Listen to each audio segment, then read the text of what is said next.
warahmatullahi wabarakatuh. Welcome back to my channel. Baik, kali ini saya ingin membuat video untuk memenuhi tugas mata kuliah saya, yaitu Bank dan Lembaga Keuangan Syariah Non-Bank. Sebelum kalian melihat video ini, kalian jangan lupa subscribe, komen, share, and like. Dalam video kali ini, saya ingin menemani kalian belajar untuk memahami lebih dalam tentang asuransi syariah.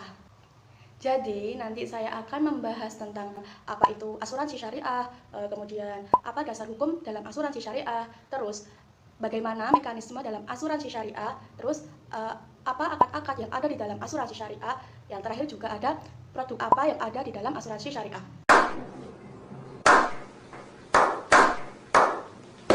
Oke, mari kita mulai untuk membahas. Yang pertama ada pengertian asuransi syariah. Jadi, asuransi syariah biasa disebut dengan takaful, yang berasal dari kata kafala, yang artinya yaitu menanggung. Tapi, menurut Dewan Syariah Nasional, Majelis Ulama Indonesia tahun 2001 menjelaskan bahwa asuransi syariah yaitu usaha saling melindungi dan saling tolong-menolong di antara sejumlah pihak melalui investasi, aset atau tabaruk yang memberikan pola pengembalian untuk menghadapi resiko dengan syariah. Nah, kemudian apa sih perbedaan asuransi syariah dengan asuransi konvensional? Jadi, perbedaan asuransi syariah dengan asuransi konvensional yaitu terletak pada tujuan dan landasan operasional. Dari sisi tujuan asuransi syariah yaitu untuk saling tolong-menolong atau ta'awun, sedangkan dalam asuransi konvensional tujuannya adalah penggantian atau tabadulu. Lanjut, pembahasan yang nomor 2 yaitu dasar hukum asuransi syariah. Jadi, asuransi syariah masih terbatas dan belum diatur secara khusus dalam undang-undang. Secara lebih teknis, operasional perusahaan, asuransi atau perusahaan reasuransi mengacu kepada peraturan yang mengatur asuransi secara umum dan sejumlah peraturan yang dikhususkan meregulasi asuransi syariah. Antara lain, Peraturan Menteri Keuangan Nomor 18 PMK 10 Tahun 2010 tentang penerapan prinsip dasar penyelenggaraan usaha asuransi dan reasuransi dengan prinsip syariah. Peraturan Ketua dari Bapepam LK Nomor 7 BL Tahun 2011 tentang pedoman perhitungan jumlah dana yang harus disediakan perusahaan untuk mengantisipasi resiko kerugian, pengelolaan dana tabaruk, dan perhitungan jumlah dana yang harus disediakan perusahaan untuk mengantisipasi resiko kerugian yang mungkin timbul dalam penyelenggaraan usaha asuransi dan usaha reasuransi dengan prinsip syariah. Selain itu, perasuransi syariah di Indonesia juga diatur dalam beberapa fatwa DSN MUI, antara lain Fatwa DSN MUI tahun 2001 tentang pedoman umum asuransi syariah.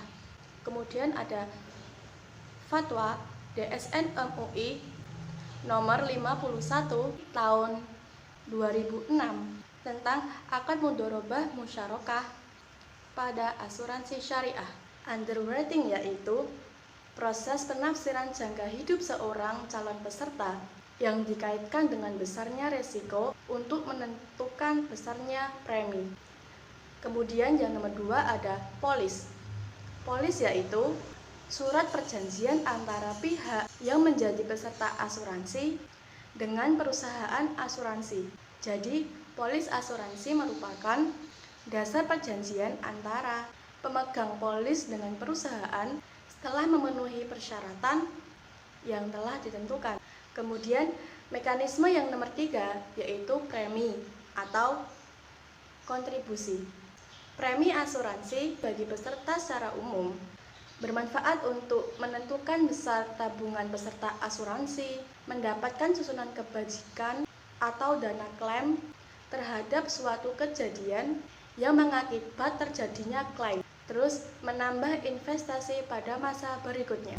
Sedangkan bagi perusahaan, premi berguna untuk menambahkan investasi pada suatu usaha untuk dikelola. Kemudian mekanisme yang nomor 4 yaitu pengelola dana asuransi atau premi. Pengelola dana asuransi atau premi dapat dilakukan dengan akad mudharabah, mudharabah mustarokah atau wakalah bil ujrah. Lanjut, mekanisme yang nomor 5 yaitu jenis investasi perusahaan asuransi syariah. Investasi merupakan penggunaan modal dan menciptakan uang baik melalui sarana yang menghasilkan pendapatan atau melalui kerjasama yang lebih berorientasi resiko yang dirancang untuk mendapatkan perolehan modal. Kemudian mekanisme yang nomor 6 yaitu klaim. Klaim adalah hak peserta asuransi yang wajib diberikan oleh perusahaan asuransi sesuai dengan kesepakatan dalam akad. Mekanisme yang nomor 7 yaitu penutupan asuransi. Penutupan asuransi yaitu berakhirnya perjanjian asuransi. Penyebab berakhirnya perjanjian asuransi bisa disebabkan oleh dua hal, yaitu yang pertama, perjanjian berakhir secara wajar karena masa berlakunya sudah berakhir sebagaimana perjanjian semula. Kemudian, perjanjian berakhir secara tidak wajar dikarenakan dibatalkan oleh salah satu pihak walau masa berlaku belum berakhir. Lanjut pembahasan yaitu akad-akad asuransi syariah. Akad dalam asuransi syariah yaitu yang pertama, akad yang dilakukan antara peserta dengan perusahaan terdiri atas akad tijarah dan akad tabaruk. Akad tijarah yang dimaksud yaitu mudharabah, sedangkan akad tabaruk yaitu hibah. Lanjut pembahasan yang terakhir yaitu produk asuransi syariah. Produk dalam asuransi syariah yang pertama ada produk takaful individu. Produk takaful individu dibagi menjadi dua, yaitu produk individu tabungan dan produk takaful non tabungan. Kemudian produk asuransi syariah yang nomor 2 yaitu produk tabungan.